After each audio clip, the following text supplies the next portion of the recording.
right, good morning, Bardstown and Nelson County, and welcome to Bradford and Brooks. Jim Brooks and Margie Bradford with you for a very special Friday edition of Bradford and Brooks. And today we're going to discuss the potential sale of Bardstown Connect, which is the City of Bardstown's cable TV and internet business, for lack of a better word. Michael, can you shut that? All right. We've got headphones and cables strung all over the studio here. We've got an in-studio special guest with us, Michael Vitito. And Michael, you retired from the City of Bardstown? I did. And what was your role with the cable internet system? At the end, I was the superintendent of the cable internet system. Okay. Well, then I have you to thank for the great service I've had over the last couple of decades. I'll take responsibility for that. Well, and you had a great team supporting you, too. We did. And we always put an emphasis on customer service. Anyone that I ever hired during the interview, it didn't take long to get to customer service. It was always a point. It was just what we do here. Right. Well, that kind of leads me into the discussion with our special telephone guest, Ms. Gigi Son, who is she's executive director of the American Association for Public Broadband. It's a national trade association representing local broadband networks. Let me see if I can hit all the right buttons here. All right. Let's see. Good morning. Gigi, are you with me? Let's see. Good morning, Gigi. Are you with me? I am. Can you hear me? Yes. Well, Gigi, as you may be aware, our local city has owned cable TV and internet system for, I don't know, several 40 decades. years. 40? Yep. 40 years. Took it over, I think, from a private entity, if I remember my history. But anyway, there's the pending or possible sale to, one of the larger corporations, and and there's some concern in the community about the moving it from being owned by a public ownership of the internet and access to a larger out-of-state corporation. What are can you talk to our listeners a little bit about what are the benefits of public ownership of broadband networks? Sure, and I'm really pleased to be here. So the greatest benefit is that, unlike a private out-of-state operator, a local community broadband network has the goal of connecting everybody with affordable, robust broadband. And everybody, not cherry-picking the rich areas, but serving everybody, and also being more responsive. Because they are of the community, they're going to respond to the community. So it doesn't surprise me that Bardstown Connect has been that kind of local partner with its subscribers. And I'm also incredibly impressed, given that it's a town of 14,000 people or so. You've got over 11,000, almost 12,000 broadband subscribers and 5,000 cable subscribers. Clearly, this is a popular network. Now, the city leaders, I guess, in their, they've decided to sell. I'm curious why. I'm sure you're curious why as well. But in my mind, there's no doubt that a locally owned and operated network, broadband network, is going to be more responsive to the needs of the community than a private entity. And a private entity's main goal is to maximize return on investment. Right. And in the city of Bardstown, Michael and I were talking before the show, and as a journalist that covers city government, the city has made a conscious decision years ago to not increase rates on the cable TV, but any costs that they incur were passed through directly to consumers, and there just wasn't much profit in cable TV, which I think the manager saw that the real revenue was shifting from cable TV to broadband, and so wisely they kept the cable TV as kind of a service that people wanted, but it wasn't the true revenue producer that it used to be. Yeah, well, exactly, and you're seeing that more and more. I mean, most new builds for community broadband, and by the way, they're popping up all over the country. I think just in the last year alone, there were 50 new community-owned broadband networks that started operation, and there are dozens more where there are towns and cities where people are starting the process of doing this. Mm-hmm. So it's particularly since the pandemic, it's just gotten overwhelmingly popular. But most of the new builds are broadband only because the programming costs for a cable TV operator are so prohibitive. And you have to ask yourself, I still have cable, don't ask me why, it costs me a fortune. You have to ask yourself, with all the streaming content, why do you need cable TV anymore? And I think a lot of cities wisely are deciding, well, we don't, and it's too expensive, and we'd like to keep costs down. Like, I'm very impressed with the cost of your fiber service. It's very affordable, and I assume that as time goes on and technology gets better, those prices will go down even more. So I think it's I think for some people, old farts like me, you've got to keep the cable, but I think it's something good to wind down on just because the costs of programming is so expensive. So, Gigi, I could answer that question. Why do we still have cable TV? It's we provide the customers with all the speed they want. They got all the speed they need. I'll say 95% of them don't need 1 gig internet speed. We made a concerted effort to keep the cable for the folks who may feel pain by going to all broadband network. I'm going to call it the Bobby Simpson factor. Bobby Simpson was a city council member for many, many years. Mm-hmm. And when we ever went to any meetings, or when me and Jeff Mills would sit and talk about how we're going to steer this company, it was always, what about Bobby's mama? Because I know he's going to ask about it. So we always want to take care of Bobby's mama and all the people like Bobby's mama.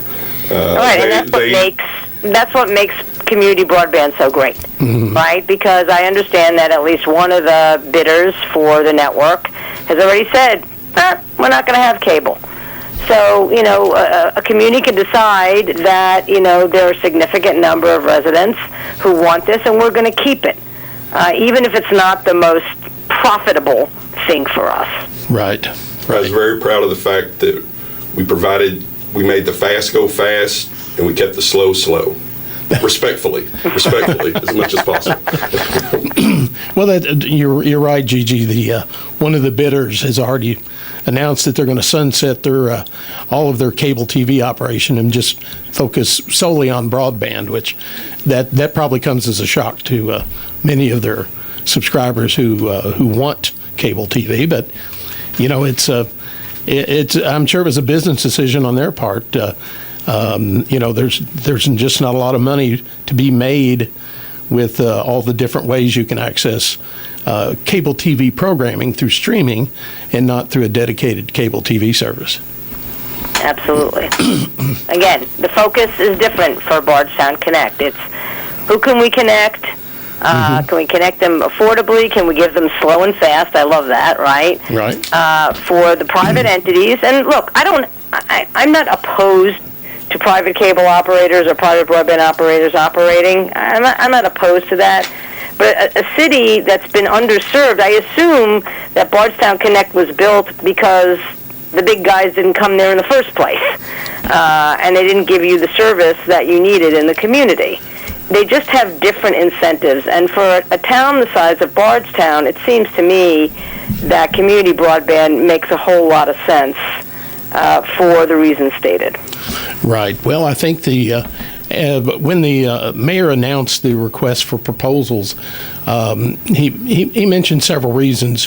One, of course, is the cost of trying to keep the system up to date. There's costs for that, as well as the city has other infrastructures, the other businesses, sewer, water, electric, and mentioned that the proceeds of this sale would help fund some major projects within those utilities. However, and just from the outside looking in, it's like, well, you only have one cable system to sell, and once you get those proceeds, you're kind of back to square one, as far as helping fund other projects. But they, I'm not criticizing the mayor, because he's well aware of what their infrastructure needs are in the long term. So, Michael, you may remember this as well, that the mayor, Harry Spalding, was the mayor who really set us on a course to offer broadband internet within the city limits through the cable system. Well, I don't remember, but I do have some insight on it. Back in 1984, Telescripts owned the cable company, or they were the cable company in Bardstown, out of Elizabethtown. Right. At that time, it was a new thing, franchise tags, stuff like that. They were going to have to pay franchise fees to come over. Their internet or their cable troubleshooting, the guy who did that was just kind of driving around truck, drink cold beer. We didn't get the service that we thought we deserved. So when those franchise fees came up, Telescripts was kind of iffy. Do we want to do that? And then the community or the leaders decided we want to provide this service at a reasonable price and a good service. And the leader said, I just want to come out even. So we provide that service. And that's how it's always been. We always were customer, community oriented, and that goes down to E911 lines, running lines to the rec center, all that stuff. Right. So it's a public service. It's absolutely a public service. Right.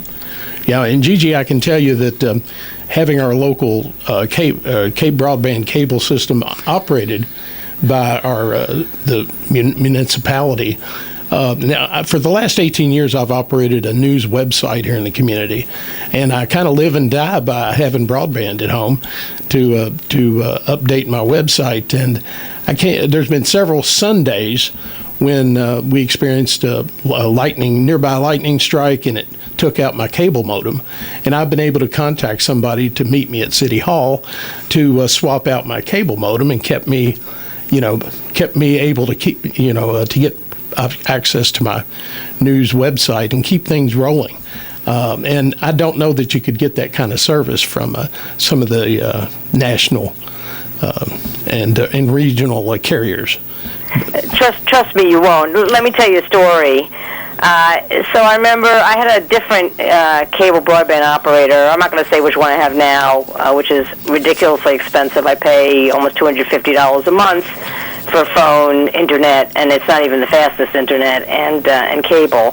But the one I had previously, I kept getting outages constantly. And I called them one time. I ended up having to, pick up my stuff and go on the corner to a coffee shop to do my work. And they're like, well, we don't know what's wrong. And I get up to go out of my house and go around the corner, and there's the truck, literally 100 feet from my house. I mean, so the customer service people who were I believe, in a different country, had no idea that they were actually working on my service 100 feet from my house. So without a doubt, you're going to get more responsiveness. But let me say this.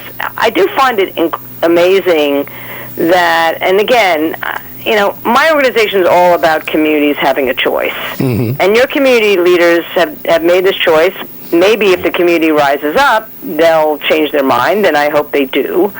But people still, even post-pandemic, don't think of broadband as a utility. Right. They think of it as still like a luxury, a nice to have as opposed to a must have. And if you want to attract young people to your town, if you want to attract businesses to your town, if you want to attract home builders to your town, I've got my brother-in-law is a home builder in North Carolina, the Raleigh area, and he says, we will not build anywhere where there isn't fiber.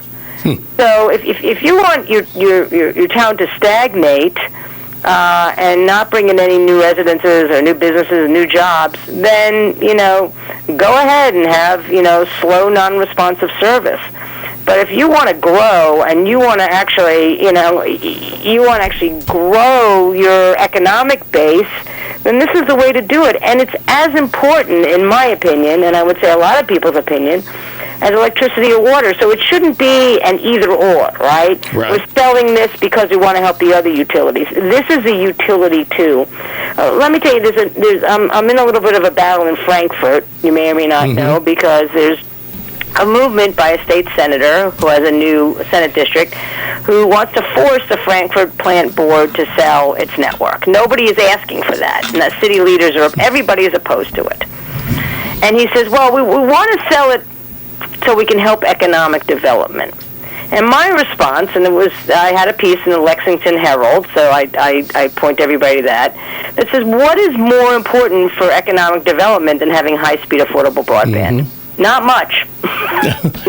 You're absolutely right. And Michael, I think you can even speak to that because, as part of the economic development efforts here, I think the city offering broadband access has been one of the many attractions that have brought businesses here over the years.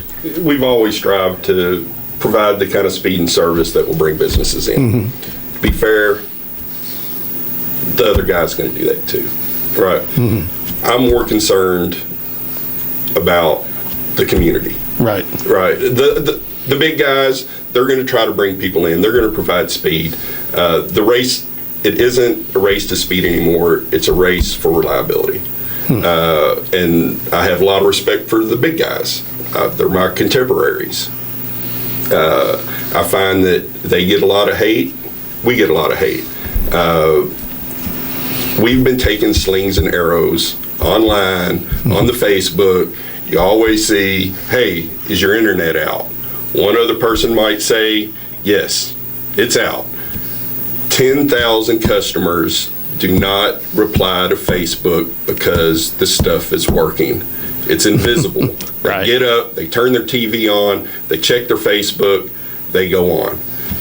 There's always the bad thing you see on the internet, and that's what sticks. And then when you find out, you fix their stuff, you find out they have old equipment in their house. All right, we fix that. And then they never rebut that. Oh, I talked a lot of stuff on Facebook.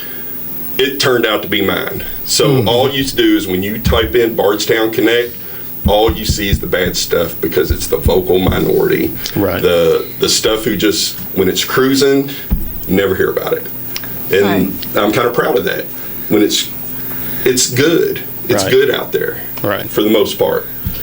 I would say that 95% of our outages are fixed that day. Unless there's something really weird and something really technical. We have staff that goes after hours to fix something. 5 o'clock they call in, their cable or internet's out. We're there by 7. And that's just how it is. On the weekends, they call in, can't watch Super Bowl, we're there. I don't know if the big boy's going to be able to provide that. Because you got to go through the tree, push 3 to get to here, push 4 to get to there. You finally get to a human, then you get pushed somewhere else.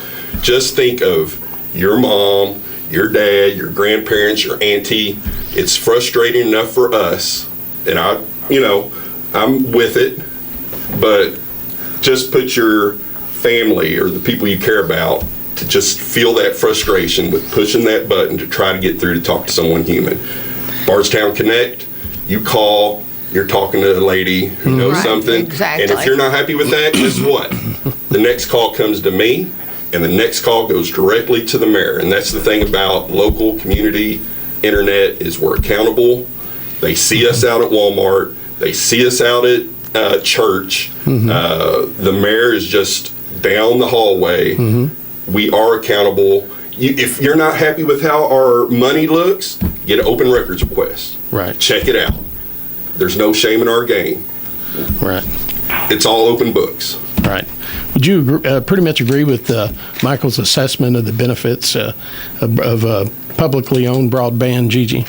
Yeah, absolutely. And again, the big guys are going to bring speed, but speed is not enough, right? And again, I can attest to that. I live in a big city, Washington, D.C., and it's amazing how much my internet, which is run by one of the biggest companies, telecom companies in the country, goes out, right? And people are not going to move to Bardstown. Jobs are not going to come, even if you promise super fast speeds, if those speeds are not reliable.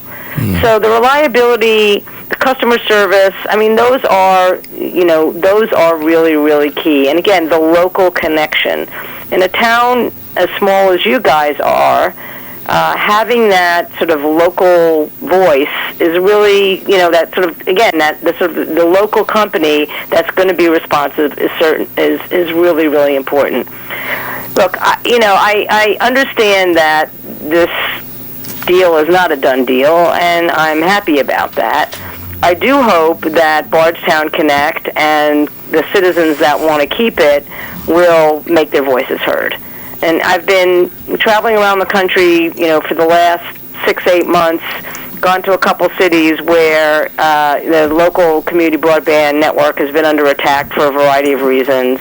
And when the community comes together and pushes back, that changes everything. Now, again, I am not going to judge the reasons for why the city council and the mayor want to sell this network, but they are elected officials. And if they know that it's going to displease voters if they sell this, I would hope they would think twice. Right. Cable TV internet is hard. It is difficult. It's a lot of stress on the people there. It's a lot of stress on the council. It's a lot of stress on the mayor. It's a lot of stress on the ladies answering the phones. It is hard, but we'll do that. It's not easy to get cussed at when you got an angry customer. It's not easy. Everybody who survives this sale is going to have an easier job if the cable TV department leaves it. Everybody. CSRs, the ones that survive, can we justify having all those CSRs up there if they're not taking cable calls? The ones who remain, it's going to be easy greasy. But for everybody who's left, it's going to be easy.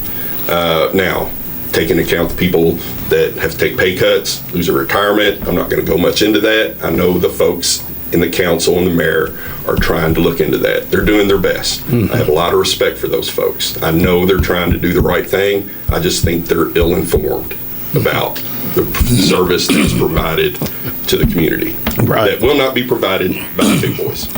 Right. And having community-owned broadband, in a small town like this, it's really unique because, you may go to church with the mayor or the council, members of the council, and you see them, and, they get complaints or, kudos from however things are going, and the city does a good job at all of its utilities, has and works hard to try to keep everything up to date and updated as it should, because I think some of our water and sewer utilities go back just about 100 years. So there's always projects that need to be done. And of course, with the broadband, that's, my brother-in-law used to say that state-of-the-art is only a single point in time. And that's doubly true, I think, with broadband. You have to keep up with the equipment and times. Well, I'll tell you what. They got the man for the job up there right now. Jeff Mills has been running that show. Cable TV is in his molecules. He knows everything from the ground up, from technically to the budgets to how things run. And that man is the smartest man I know, and he has more heart when it comes to providing to his customers. No doubt, because he's making me do cruddy things in weird times of night to kind of take care of the customers. Right. Now, so can I ask, what is the process? What's the next step? If people want to weigh in, what do they do? I do think, like I said, it's certainly not beyond the pale for Bardstown Connect to ask its customers to weigh in. But what is the next step here? So this is going pretty quietly. Yes. Like, I think what's getting out in the public is what legally has to be put out in the public. Right. They have the smartest guy on the planet up there, and they haven't asked. They were paying the man to to fix the cable system if there's something the matter with it. There was no discussion between the council and Mr. Mills about should we sell this, what effects it is on the community, and that's why I'm saying they're ill-informed. Right. Now, the next step, as far as I know, you may know better, is that it's going to come up at a city council meeting and they'll say who the bid goes to. Until I started saying something, crickets. Right. The council received they opened the bids from the three companies, and there's been no public discussion about those offerings and which one. No public decision on which vendor, which company is in the running, and there's really been no public announcement of when that discussion in public will take place. There's a city council meeting next week, and the agenda probably won't be out until the day before it. And then we'll know if there's going to be a decision announced or any sort of discussion. But there really has been no public discussion about this pending sale. I think it's important for the community, if you feel a certain sort of way about it, cityofbardstown.org, go to the city council tab, all their emails and phone numbers are right there available. Mm-hmm. Make yourself known. It's important for you to know that you essentially own this. You own this, and you should have a say in what it is. And please, maybe you say, hey, I hadn't had to call you all year. My stuff's been running. It's been great. You have great customer service. You hear the 5% that may have an issue, the Right. vocal minority. Right. So follow that webpage. If you want to come to the meetings, come to the meetings. But I think it's important for you to let your friends who are your council members, you all are running in the same circles, they are going to church with them. Just go, hey, what's up? What's up with this? Kind of, how is this going to affect me? It's important also to ask, how can you be affected financially by the level of service you have? We offer 20 meg service. That's what most people need to look at their Facebook and do whatever. The big boys is, you have a minimum of 300 meg. You don't need all that. Right. But You're paying we provide for it. that. We're just slow enough. Right. Right. Well, Gigi, I think we're just about down to the wire here. So I'm getting the look from Rolf that we're running over. Gigi, thank you so much for calling in and being a part of our discussion today. Well, it's my pleasure. I wish you guys the best of luck. I hope you post all the information that Michael just gave you on the radio station, the cable TV's website, so people can see it. And I hope the community rallies around Bardstown Connect. I'm looking forward to seeing what happens. All right. Well, thank you for calling in, and we will keep you posted. Thanks so much. All right. Let's see. All right. Well, that's going to do it for this edition of Bradford and Brooks. Michael, thank you so much. Thank you. I appreciate the opportunity to come talk about it. It means a lot to me. It means a lot to my friends still there at City Hall. It means a lot to the little old ladies I brought remote controls to when I didn't have to. In other words, for me. I may have been to your house once or twice. You have. All right. Well, that's going to do it for Bradford and Brooks. Thanks again, and thank you for listening. We'll see you next Wednesday with another Bradford and Brooks.